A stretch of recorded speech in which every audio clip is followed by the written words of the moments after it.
देखो, अल्टीमेटली क्या है, 20 क्वेश्चन है, 3 घंटे में लिखना है। ठीक है, ये सिंपल इक्वेशन है। और जो हम प्रिपरेशन कर रहे हैं अभी सुबह से उठ के शाम तक, वो अगर 3 घंटे में नहीं हो रही तो कोई काम की प्रिपरेशन नहीं है बॉस। सिंपल सा फंडा है। यस। ठीक है, और अगर जो हम मेहनत कर रहे हैं और वैसा पेपर आ रहा है या वैसे क्वेश्चंस आ रहे हैं, तो फिर मेहनत अपनी सही ट्रैक पे जा रही है, वरना फिर अपन गलत ट्रैक पे जा रहे हैं। तो मैंने ये सेशन ही इसीलिए कंडक्ट करवाया कि हम जो कर रहे हैं वो सही डायरेक्शन में कर रहे हैं कि नहीं कर रहे, कि सिर्फ अंधाधुन इंट्रोडक्शन बॉडी कंक्लूजन बना रहे, एग्जाम्पल लिख रहे, सिलेबस कंप्लीट कर रहे, जो जो पॉलिटी पहले खत्म होना चाहिए उसके लिए इतना दिन लगा रहे। मन में डाउट आता होगा ना, इतने दिन से पॉलिटी कर रहे, तो कर भी रहे ढंग से कि नहीं कर रहे, वो देख वो उसको प्रूव करने के लिए मैंने ये आज का सेशन रखा है। तो अगर हम क्वेश्चन देखें क्वेश्चन देखते हैं, ठीक है, और क्वेश्चन सिलेबस और प्रीवियस ईयर क्वेश्चन पेपर से है, उसके बाहर से कुछ नहीं है। ठीक है, यस।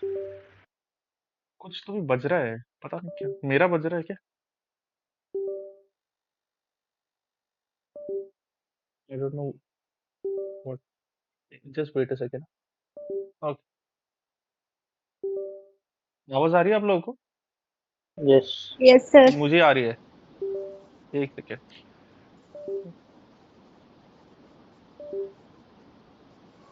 किसी और चीज का ही है। आई थिंक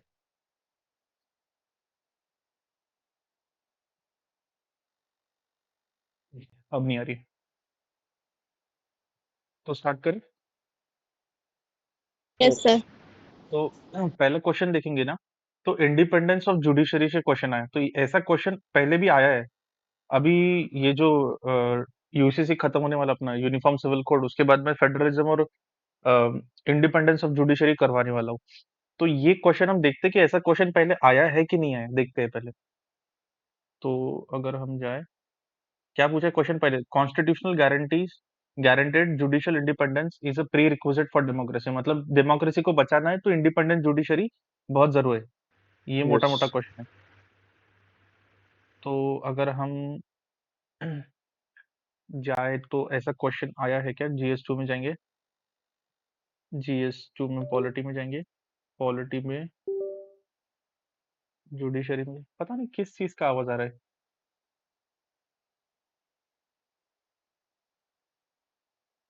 ओके, ये जुडिशियल एक्टिविज्म, हाँ से भी प्रोसेस, ये भी नहीं काम कर रहा है। I don't know what's happening, just wait a second. तो judicial activism, judicial review, PIL वाले क्वेश्चन, बेसिक स्ट्रक्चर वाले क्वेश्चन, कॉन्टेम्पररी जजमेंट से क्वेश्चंस। ठीक है, कंपैरिजन किया जुडिशियल। ओके,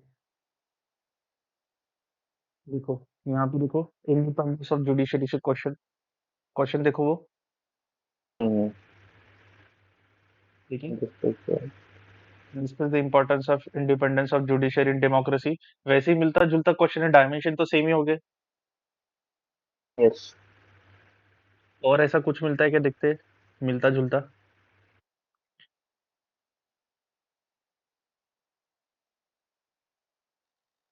ठीक है, नहीं मिला। ठीक है, समझ गए। यस। तो पीपे क्यों रिपीटेड है। ठीक है, एक क्वेश्चन यहाँ पे देख लिया। दूसरा वाला ये देखो, अपन ने कितने बार टेस्ट में लिखा, क्वेश्चन नंबर 3 देखो, the state in India seems reluctant to empower urban local bodies. Panchayati किया अपन ने, यस। Yes sir. पंचायत में म्युनिसिपालिटी भी किया, पंचायत में दोनों। पंचायत भी किया, दोनों हो गए। है ना, किया ना, पूरा किया, इंट्रोडक्शन बॉडी कंक्लूजन। हम्म। क्वेश्चन क्या है, अर्बन लोकल बॉडीज, मतलब म्युनिसिपालिटी का क्वेश्चन है। ये भी हम्म। समझाया था, पंचायत बोलेंगे तो क्या लिखना है, जब अर्बन लोकल बॉडी बोलेंगे तो क्या लिखना है, लोकल हम्म। बॉडी बोलेंगे तो क्या लिखना है। ठीक है, यस। उसके बाद में ये वाला एक क्वेश्चन तो देख के आपको बहुत खुशी होगी। कौन सा है,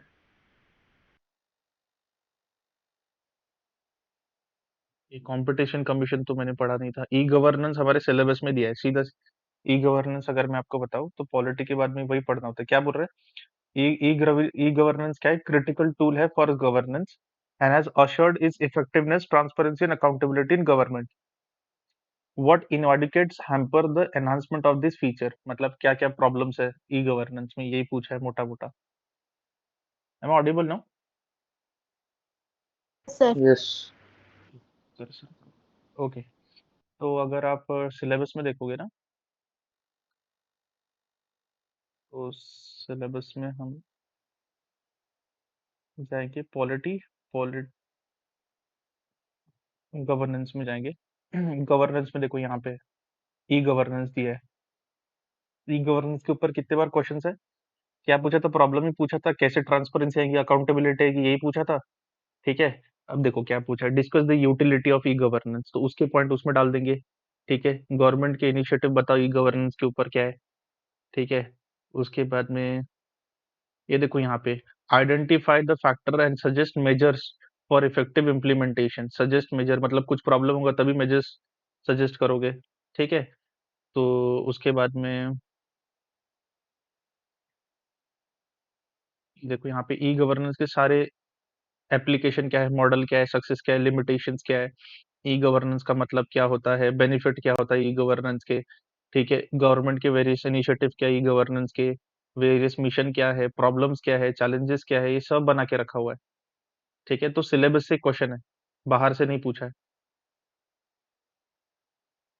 देखो, e governance and new technology वो भी बना के रखा हुआ है। ठीक है।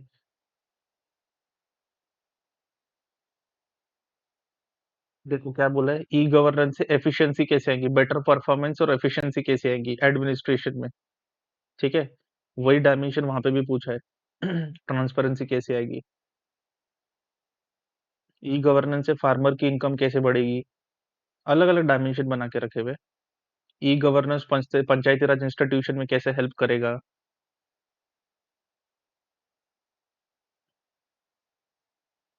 खत्म हो गया।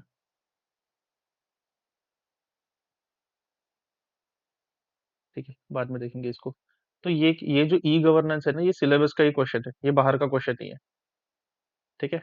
अकाउंटेबिलिटी आएगी, एडमिनिस्ट्रेशन में ट्रांसपेरेंसी आएगी, डिजिटल लैंड रिकॉर्ड्स हो जाएंगी, वगैरह वगैरह।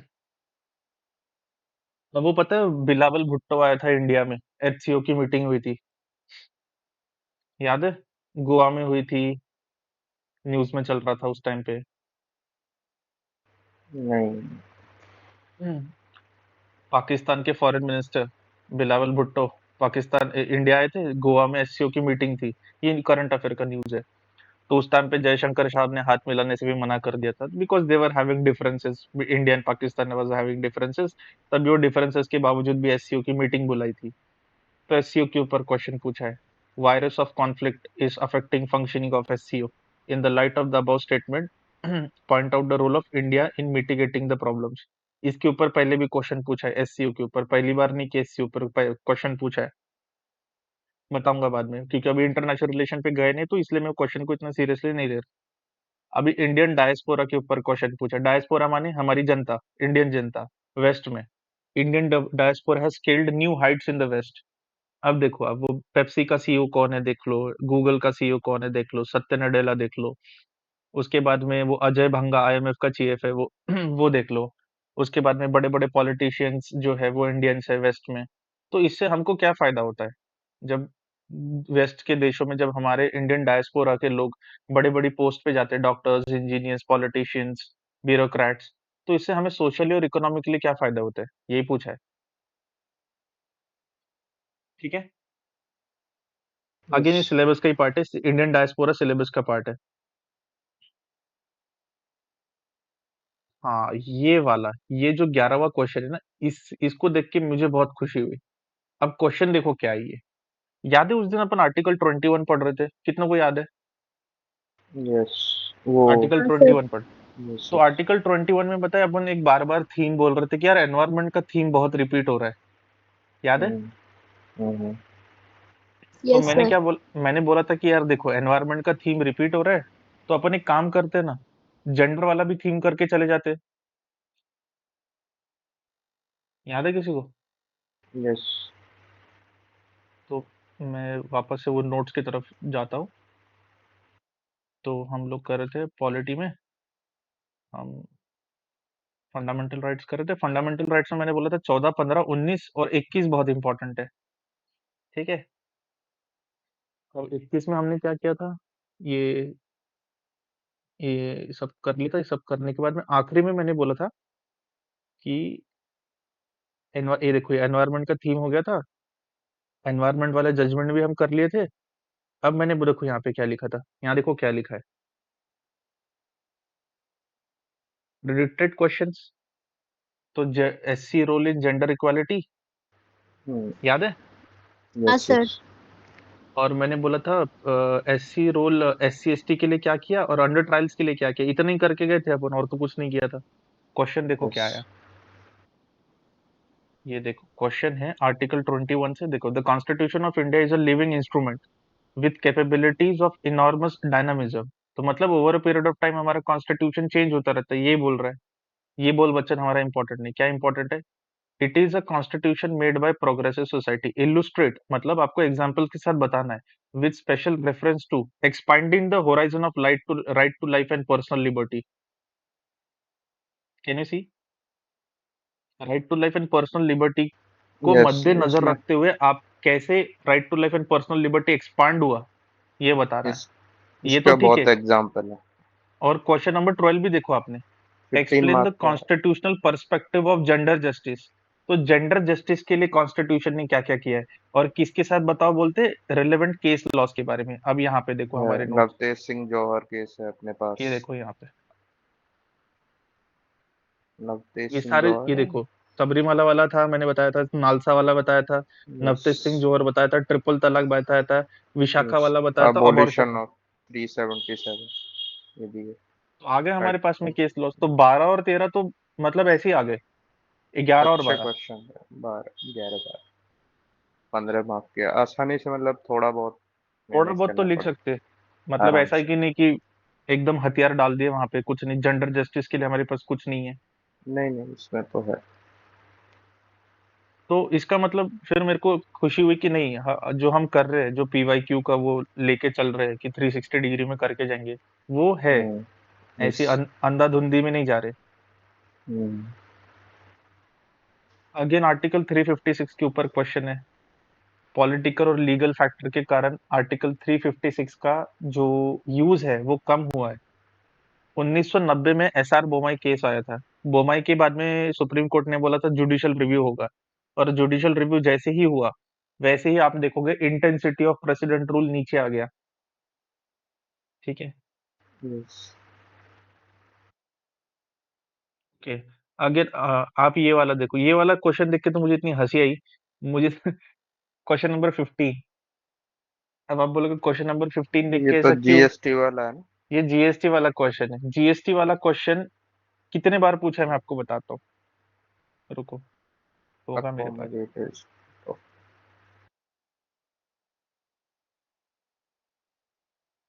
अमेंडमेंट में भी ये क्वेश्चन पूछा था।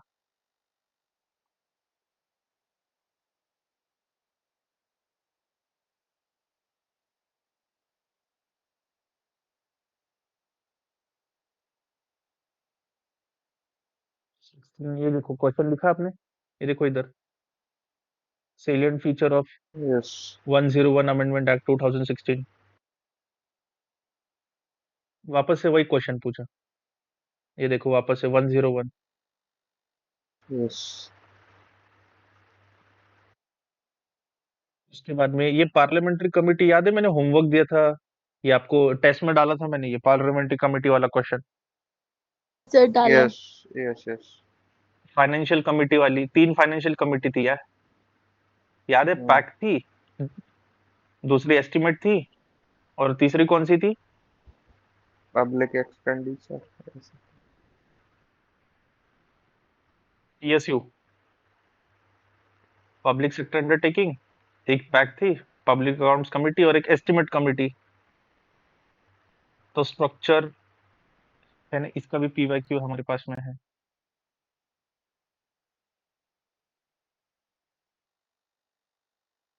तो ये वाला कहा जाएगा यूनियन पार्लियामेंट में। एंड यूनियन पार्लियामेंट में पार्लियामेंट्री कमिटीज देखो कहाँ पे, ये इधर पार्लियामेंट्री कमिटीज है, ये देखो।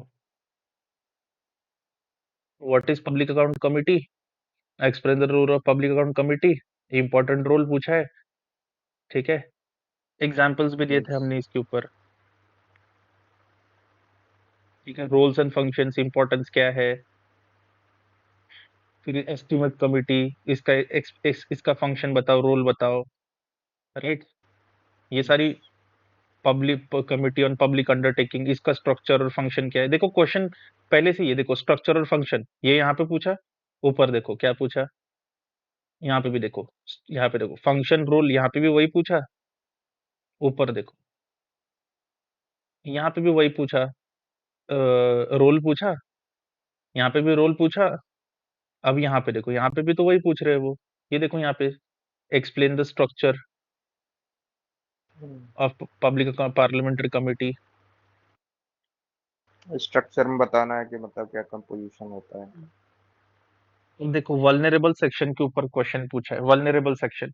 वल्नरेबल सेक्शन का मैंने सिलेबस समझा के बताया था, याद है आपको, कि वल्नरेबल यस। सेक्शन कौन होता है। SC ST, SC, children, ST, women women, बच्चे, और ट्रांसजेंडर। LGBT Minority. कम्युनिटी।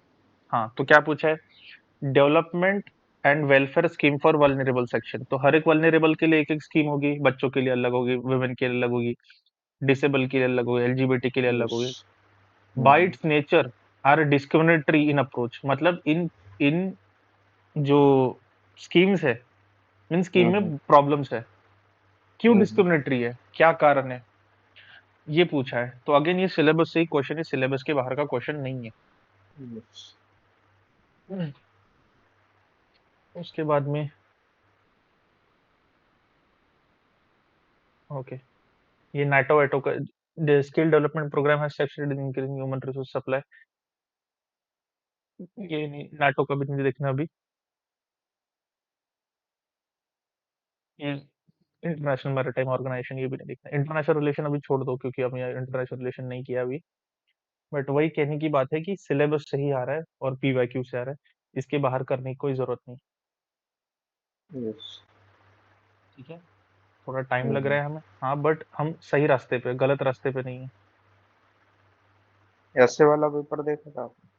हाँ, वो ऐसे वाला देखा मैंने। वो तो, कि वो हर भटकने वाला इंसान, वो ये नहीं होता क्या। हाँ हाँ हाँ। तो मुझे वो इसका याद आया था, इसका। महेंद्र सिंह धोनी का। मुझे वो एग्जाम्पल याद आया था कि वो भटक रहा था ना, रेलवे हाँ स्टेशन से ये नौकरी से वो हाँ हाँ। नौकरी से वो उधर। तो वो मुझे याद है कि अगर वो डाल सकते थे तो शायद। और मैं, मुझे फिर अब्दुल कलाम जी का भी याद आया कि वो भी भटक रहे थे। आई थिंक वो इंटरव्यू किसी और चीज का देने जा रहे थे, दे किसी और चीज का आए थे। हम्म। तो वो भी एक एक दिमाग में आया था। अगेन ये नालसा वाला जो है ना, नालसा आपके स्टैटिक लक्ष्मीकांत का पार्ट है। पर ये जो नालसा वाला क्वेश्चन है, who are entitled to receive free legal aid, ये प्रीलिम्स में क्वेश्चन आया था शायद से, ये वाला, कि कौन कौन नालसा से फ्री लीगल एड ले सकता है। Assess the role of national legal service authority of India, तो रोल ही पूछा है उन्होंने। अच्छा, ये भी इजी है। क्वेश्चन नंबर 4 देखो आप, compare and contrast British and Indian approaches to parliamentary sovereignty. याद है पार्लियामेंट्री सोवेरेनिटी किया था, मॉडल आंसर, यस यस। याद है क्या, नहीं याद है, करवा दिखाता हूँ। वहाँ का जो था पार्लियामेंट्री, वहाँ पे वो है, क्या बोलते हैं। ये देखो यहाँ पे दिया है, यहाँ देखो राज्यसभा के बाजू में दिया है, यही दिया है मैंने, यहाँ पे चेक्स पार्लियामेंट्री। एंड बैलेंसेस है, वहाँ पार्लियामेंट सुप्रीम है यूके में। ये देखो, what do you mean by sovereignty of parliament, consider whether Indian parliament is sovereign और नॉट। तो हमने इसके इंट्रोडक्शन बॉडी कंक्लूजन बनाया था। हम्म। ये देखो, तो है, कुछ ना कुछ माल मटेरियल है अपने पास, मतलब ऐसा मरेंगे नहीं एग्जाम में जाके कि अब क्या करना है। हम्म। हम्म, उसके बाद में 4 तो देख लिया। ये यहाँ पे मतलब जुडिशियल रिव्यू होता है, वहाँ पे जुडिशियल रिव्यू नहीं होता ना यूके में। नहीं होता। वहाँ की पार्लियामेंट सुप्रीम है, जो कुछ भी चाहे बना सकती है। 1 सेकेंड,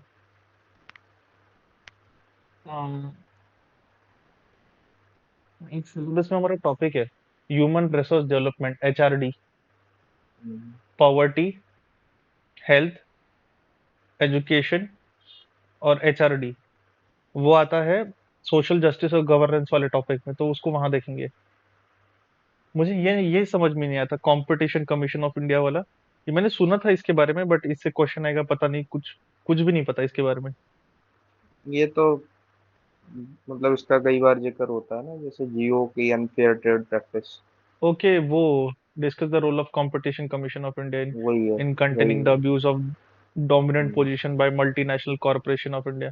मैं बोलता हूँ ना कि भारत में अगर कोई प्रॉब्लम चल रहा है तो बस हम्म, यूपीएससी के क्वेश्चन देख लो, आपको पता चल जाएगा कि इंडिया में क्या प्रॉब्लम चल रहा है। यस। बहुत ही अच्छा क्वेश्चन है, 7 question. Monopoly of Jio not, I think ये रेगुलेटरी बॉडी से क्वेश्चन आया था। यस, रेगुलेटरी बॉडी है, कंपटीशन रेगुलेटरी कमीशन। बॉडी से कि रेगुलेटरी बॉडी लेकिन होनी। ये कुछ ज्यादा न्यूज में रहते ही नहीं है, क्योंकि कुछ करती ही नहीं है, मैंने तो ऐसा। हाँ, तो थोड़ा डिफिकल्ट है। देखो 20 में से हाँ, 20 क्वेश्चन तो नहीं हो गया हमारे। अगर किसी ने मतलब क्रिटिकली मतलब ऐसे पढ़ा हो, जैसे अगर तो कर सकता है वो उस क्वेश्चन की। उसके बाद में एससीओ का तो बता दिया मैंने, डायस्पोरा का भी बता दिया। ये 11 और 12 तो फेवरेट थे ये। एससीओ वो ये तो है, संघाई कॉर्पोरेशन, हाँ, वही है ना शंघाई एक। Corporation organisation.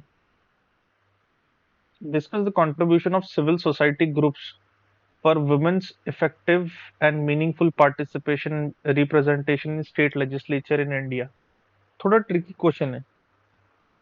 Civil civil society में सोसाइटी। आता क्या है? न्यूज मीडिया आती है। उसके रुको, मैंने इसका नोट्स बना के रखा हुआ, रुको बताता हूँ। एक सेकंड।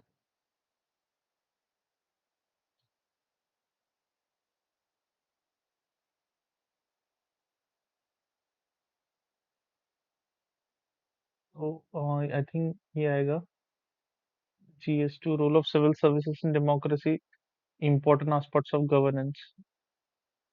नहीं, इसमें नहीं आएगा।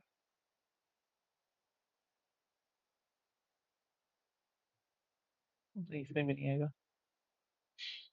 आई थिंक वो social poverty, hunger, vulnerable section, development process, शायद इसमें आएगा। इसमें भी नहीं आएगा शायद से। नॉट एबल टू कॉल की वो कौन से टॉपिक में आएगा? Government intervention, poverty, hunger, SHG, NGO, vulnerable sections. Mission क्या था? सिविल सोसाइटीज का, ह्यूमन का। ह्यूमन रिसोर्सेस में भी, ह्यूमन रिसोर्स में आएगा ना? ह्यूमन रिसोर्स में भी जाएगा। देखेंगे, ओके विमेंस। ठीक। मैं ही भूल गया नोट्स बना के कहाँ डालना था उसको। Governance. Social audit, important aspects of governance, peoples participation, citizen centric administration. थोड़ा सा आई थिंक बाद में देखेंगे, याद नहीं आ रहा अभी, ठीक है जाने दो।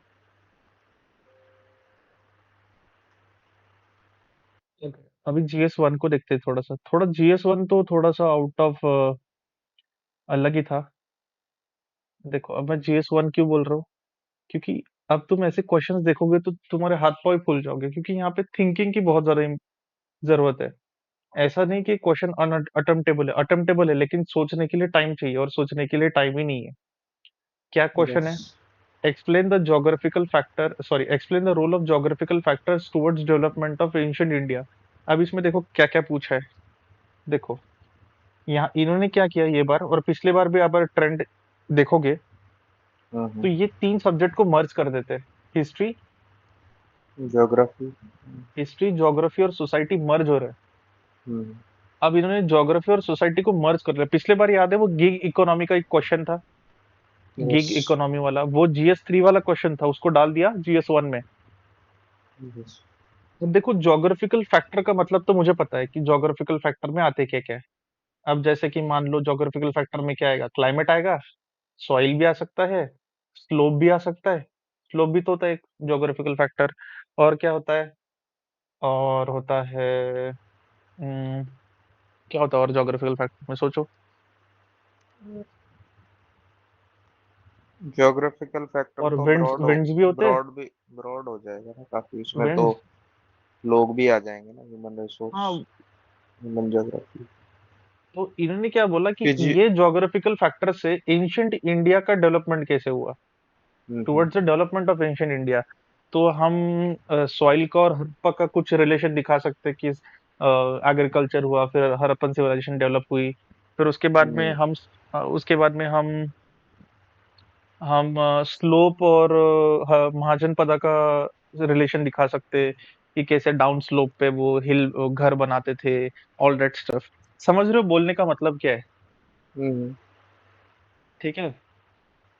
रॉक रॉक से हम फिर आर्किटेक्चर के बारे में बता सकते थे कि सॉफ्ट रॉक था तो कट करने में बहुत इजी था, तो इसकी वजह से फिर over a period of time monuments, इतने ह्यूज मॉन्यूमेंट्स बने। ठीक है, तो समझ रहे हो। यस। मानसून था, बारिश थी, तो फिर जो महाजनपदा वाला जो एरिया था, यूपी बिहार वाला आज का जो एरिया था, वो ज्यादा फुला, वहां पे फिर सिविलाइजेशन डेवलप हुई। तो यहाँ पे हो क्या रहा है, मैं ज्योग्राफी और एंशियंट इंडिया को कनेक्ट करके बता रहा हूँ। पर इसके लिए मुझे सोचने के लिए टाइम तो चाहिए ना। यस। यस। और रियल लाइफ एग्जाम में सोचना मतलब भयानक। नहीं आता वहां पर कुछ। नहीं आ रहा, इंस्टेंटली चीज नहीं आएगी दिमाग में कि हम्म। ज्योग्राफिकल फैक्टर्स कौन से हैं और फिर उसको कनेक्ट कैसे कैसे करें एंशियंट इंडिया से। तो ये मेरा खुद का ज्योग्राफी ऑप्शनल है, मेरे लिए भी डिफिकल्ट है कि मैं कैसे सोचूं इस पे। तो इस पे thinking is very important. Yes. सोचना, वो भी 7 मिनट में सोचना, आंसर इज डिफिकल्ट। तो ये हो गए geographical factors, slope, climate, vegetation, winds, उसके बाद में रेनफॉल। और इससे कैसे एंशियंट इंडिया डेवलप हुआ, एंशियंट इंडिया फिर ये कहाँ अच्छा से है शुरू। कि 150 वर्ड्स का है तो बस थोड़ा बहुत जोड़ हाँ, जाड़ के बना सकते हैं सर। ठीक है। और फिर एंशियंट इंडिया कहाँ से करना पड़ेगा अपने को, वो पेलियोलिथिक मेसोलिथिक से चालू करना पड़ेगा, पेलियोलिथिक मेसोलिथिक से चालू करना पड़ेगा, फिर थोड़ा वो हड़प्पा और का भी बताना पड़ेगा। वो पढ़ते टाइम ज्योग्राफिकल फैक्टर तो मतलब कभी सोचे नहीं, जब तक एक हाँ, बार ही पढ़ा। थोड़ा वैदिक का भी बताना पड़ेगा, थोड़ा महाजनपदा का, थोड़ा थोड़ा जैनिज्म बुद्धिज्म भी बताना पड़ेगा, थोड़ा अशोका के साइड का भी बताना पड़ेगा। तो ये हो गया पूरा हमारा एंशियंट इंडिया। तो कैसे हम्म। ज्योग्राफी ने एंशियंट इंडिया को डेवलप किया ये बताना पड़ेगा। थोड़ा बस। डिफिकल्ट डिफिकल्ट हम्म। है, पर ठीक है, सोचना पड़ेगा। Again A difference between Mahatma Gandhi and Rabindranath Tagore approach towards education और नेशनलिज्म। तो टैगोर का नेशनलिज्म क्या था, गांधी का नेशनलिज्म क्या था, इसकी भी मॉडल आंसर्स बना के रखे थे मैंने, है मेरे पास में। नेहरू का और गांधी का कंपैरिजन, नेहरू का अंबेडकर का कंपैरिजन, नेहरू का बोस का कंपेयर, सॉरी, गांधी का और बोस का कंपैरिजन। हम्म। ये पीवाईक्यू में पूछा है मेरे पास। उसके बाद में एक रेलवे की थीम पूछी है इन्होंने। पिछली बार उन्होंने थीम, देखो आजकल ने ये मॉडर्न हिस्ट्री में क्या कर रहे हैं, थीम पूछ रहे हैं। अभी यहाँ पे क्या थीम दिख रही है आपको, रेलवे। उसके पहले क्या पूछा था, फेमाइन पूछा था, सूखा, खाना, सूखा। उसके पहले क्या पूछा था, सिविल सर्विसेज। तो वो क्या कर रहे, थीम बेस्ड क्वेश्चन पूछ रहे हैं, जैसे अपने जीएस2 में कैसा थीम बेस्ड क्वेश्चन पूछ रहे हैं, एनवायरमेंट हो गया, जेंडर। जेंडर हो गया। तो ये मॉडर्न हिस्ट्री में भी आर्मी आर्मी वाला भी क्वेश्चन आया था एक, जो ब्रिटिशर्स की जो आर्मी थी, इंडियन लेड आर्मी जो थी, वो राजा महाराजा की आर्मी पे भारी क्यों पड़ती थी, ऐसा क्वेश्चन था एक। ठीक है, डिफिकल्ट क्वेश्चन है ज्योग्राफी से, इजी क्वेश्चन नहीं है। हिस्ट्री से भी, discuss the consequences of climate change on food security in tropical countries. तो ये इजी है, क्या कॉन्सिक्वेंसेस क्लाइमेट चेंज का फूड सिक्योरिटी पे क्या इम्पैक्ट पड़ेगा, तो ये थोड़ा इजी क्वेश्चन है। ये वाला क्वेश्चन मैं आपको बताता हूँ, ये फियोर्थ वाला जो क्वेश्चन है, फियोर्ड्स, ये हम ज्योग्राफी ऑप्शनल में पढ़ते हैं, थोड़ा सा डिफिकल्ट क्वेश्चन है।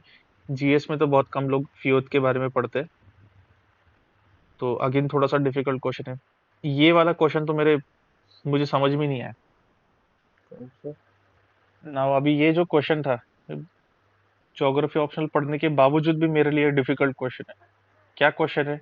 Why is the south west monsoon is called as Purvaiya easterly in Bhojpur. अब मुझे भोजपुर तो पता है कि ये बिहार में, इतना मुझे पता है, लेकिन वहां पे साउथ वेस्ट मानसून को पुरवैया क्यों बोलते हैं ये मुझे पता नहीं। बता। क्योंकि साउथ वेस्ट, मुझे मुझे भी, मैंने भी आज तक इसके तो बारे में वहाँ कभी नहीं। वहाँ के लिए तो ईस्ट हो जाएगा ना, जैसे कि अगर भोज वो देखें बिहार में तो होगा तो, नहीं नहीं नहीं नहीं सॉरी, नहीं वो देखो, वेस्ट ही रहेगा। ये है इंडिया, ये है इंडिया, और इंडिया में मानसून कहाँ से आता है? यहाँ से मानसून आता है। कैसे चलता है? यहाँ से आता है, ये हो गया साउथ वेस्ट मानसून। तो अब उधर से मान लो क्या ये, ईस्ट में से जाके घुसता है उधर बिहार की तरफ? पता नहीं कहाँ से, तो अब यहाँ वो पे साउथ मूवमेंट वेस्ट देखना मानसून, पड़ेगा कैसा होता है। साउथ वेस्ट मानसून, अब ये लोग पुरवैया। अच्छा अच्छा अच्छा अच्छा अच्छा, शायद से मे बी वो शायद हिमालय। वहां के ईस्ट से एंटर करता हाँ हाँ होगा हाँ हाँ बिहार हाँ के। हाँ हाँ हाँ हाँ हाँ, मैं समझ गया समझ गया समझ गया समझ गया समझ गया। रुको, अभी मेरे को दिमाग लग गया, करंट लग गया, अभी रुको। इतने देर से मैं सोच रहा था कि ऐसा क्यों बोलते होंगे ये लोग, पर पता नहीं वही रीजन है क्या। बाकी लोग हो, आप लोग यस। थोड़ा सा तुक्का लगाने की कोशिश करते कि शायद से ऐसा होता होगा। एक सेकेंड। मैं यस सोच रहा यस। था कि ज्योग्राफी वो ऑप्शनल होने के ऐसे बावजूद भी याद घूम नहीं आ के रहा ईस्ट की तरफ से घूम के फिर ऐसा घुसता है। है। जो हवाएं चलती है ना वो ऐसे घूम के आती तो हैं। ये मॉनसून मैप देखिए आप, उसमें दिख देखो, जाए। एक एक ब्रांच तो ऐसी चलती है, यहाँ से यस। आती है, ठीक है। अब यहाँ से आने के बाद में आपको पता होगा कि ये यहाँ से टर्न ले लेती है। अभी यस टर्न इसीलिए लेती है क्योंकि यहाँ पे हिमालय है, यस। ठीक है। तो अब ये हिमालय, ये साइड कौन सी हो गई? अभी ये हो गई ईस्ट, अभी मुझे करंट लगा, ठीक है। अब अब ये भोजपुर यहाँ पे कहीं पे होगा, यस आई एम अज्यूमिंग, ठीक है। यस। भोजपुर, ठीक है। इसकी वजह से मे बी पता नहीं, रियल एग्जाम में तो मुझे भी नहीं पता कि ऐसा हुआ होगा। शायद एग्जामिनर मार्क्स काट दे, पता नहीं, लेकिन दूसरा कोई है तो नहीं हमारे पास में तर्क, तो यही एक तर्क है कि साउथ वेस्ट मानसून को इस तरह क्यों बोलते हैं। तो ये क्वेश्चन ठीक है। अब दूसरा उन्होंने डायमेंशन क्या पूछा कि how has this directional seasonal wind influence cultural ethos of the region. मतलब मॉनसून से वहां का कल्चर कैसे इम्पैक्ट होता है, ये क्वेश्चन पूछा। ये अच्छा क्वेश्चन तो है। कल्चर में क्या होगा फिर? मॉनसून से फिर वहां पे फेस्टिवल भी होता है बहुत सारे, आपने देखा होगा स्टेट्स में जब मॉनसून आता है ना तो फेस्टिवल होता है। यस। फेस्टिवल होता है, फिर फिर उसके वहां पे नाच गानों पे क्या असर पड़ता होगा, उस लैंग्वेज पे असर क्या पड़ा होगा, वहां पे कपड़ों, वहां के कपड़ों पे क्या असर पड़ा होगा, वहां के लैंग्वेज पे क्या असर पड़ा होगा, तो कल्चर पे क्या इम्पैक्ट पड़ा होगा मॉनसून का। तो ये तो सोच के लिखना पड़ेगा। काफी स्पेसिफिक क्वेश्चन पूछ लिया मतलब बिहार। बहुत स्पेसिफिक क्वेश्चन डिफिकल्ट है वैसे तो। है, डिफिकल्ट है। Do you think marriage as a sacrament is losing its value in modern times? Again इसका आंसर तो मुझे पता नहीं है, लेकिन कुछ ना कुछ तो लिख ही लेता। हाँ, ये थोड़ा सा अजीब सा लगा मुझे कि explain why suicide among young women is increasing. मैं तो आदमियों के बारे में सोच रहा यस था। यस। आदमी स्टूडेंट्स में बहुत हो रहा है, कोटा में स्टूडेंट्स के देख बारे लो। में सोच रहा था, बट एक्चुअली हुआ क्या, यहाँ पे आ गया यंग वुमेन। अब यंग वुमेन के दृष्टिकोण से आपको पॉइंट्स लिखना पड़ेगा। कंज्यूमरिज्म बढ़ गया, मटेरियलिज्म बढ़ गया, डोमेस्टिक वायलेंस बढ़ गया।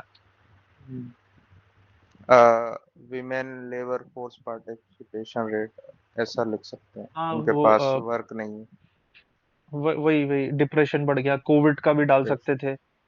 तो बहुत सारे पॉइंट्स डाल सकते थे, बट ठीक है, अगेन सरप्राइज था। उसके बाद में child cuddling is now been replaced by mobile phone. ये भी एक क्लासिक अच्छा अच्छा क्वेश्चन है ये। ये तो टॉन्ट चाइल्ड, है। हाँ ये टॉन्ट ही है एक प्रकार से। मतलब छोटा बच्चा पहले रोता था तो उसको गले लगाते थे, अभी उसको मोबाइल देते थे। तो ये भी एक अच्छा क्वेश्चन है। Discuss the impact on the social socialisation, of मतलब चिल्ड्रन। सोशलाइजेशन नहीं करते, पहले खेलते थे हम्म। अब खेलते नहीं है। और मतलब छोटे नहीं बड़े लोग भी मतलब तो। हाँ, अगेन ये वैदिक सोसाइटी का मेन फीचर क्या था? वैदिक सोसाइटी और रिलीजन का सेक्रीफाइसेस थे वो वैदिक सोसाइटी में। कास्ट हायरार्की थी, यस ठीक है, और मटेरियलिस्टिक रिलीजन था, भक्ति के लिए तो रिलीजन था नहीं। तो क्या बोल रहे, do you think some of the feature are still prevalent in Indian society? Yes. उस टाइम पे भक्ति होती थी, आज भी भक्ति होती है। उस टाइम पे काऊ का इंपॉर्टेंस था, आज भी काऊ का इंपॉर्टेंस है। सेक्रीफाइसेस उस जमाने में भी होते थे, ये जमाने में भी सेक्रीफाइसेस बहुत इंपॉर्टेंट है। उसके बाद में नेचर वर्शिप होता था, आज भी नेचर वर्शिप होता है। ये तो मैं तुक्के मार रहा हूँ जो मेरे दिमाग में आ रहे पॉइंट्स।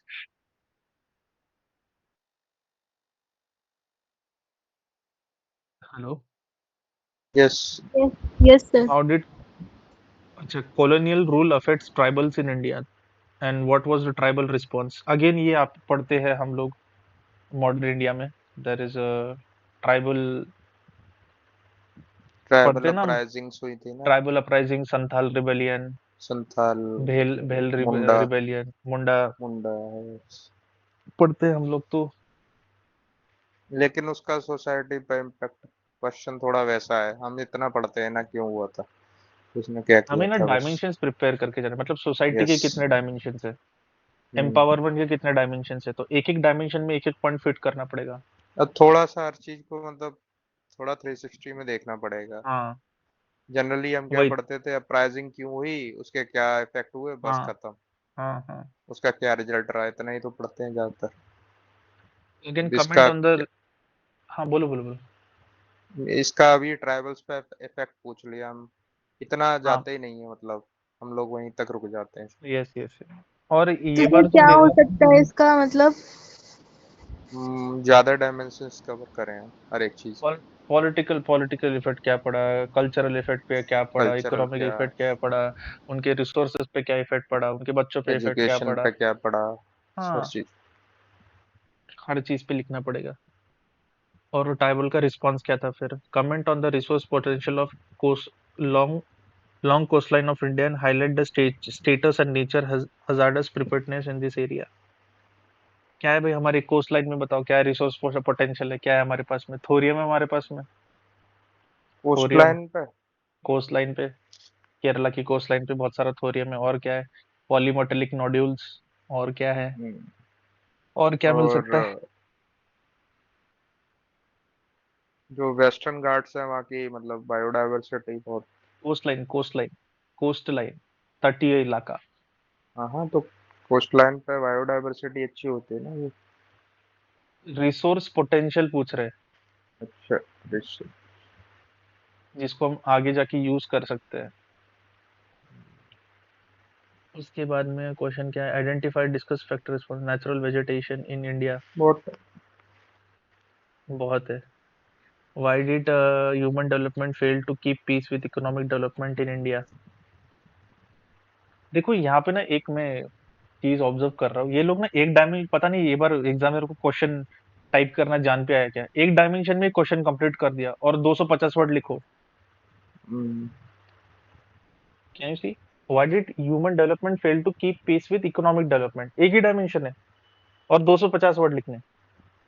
हम्म, ठीक है, यहाँ पे भी देखो आप, फैक्टर और सिग्निफिकेंस पूछा है, दो डायमेंशन, 250 वर्ड। पहले पता है एक प्रियम्बल आता था, और हम्म। प्रियम्बल के बाद क्वेश्चन आता था, वो तो गायब ही हो गया अभी। हाँ, बड़ा सा क्वेश्चन होता था। अभी इन्होंने सीधा सीधा स्ट्रेट टू द पॉइंट,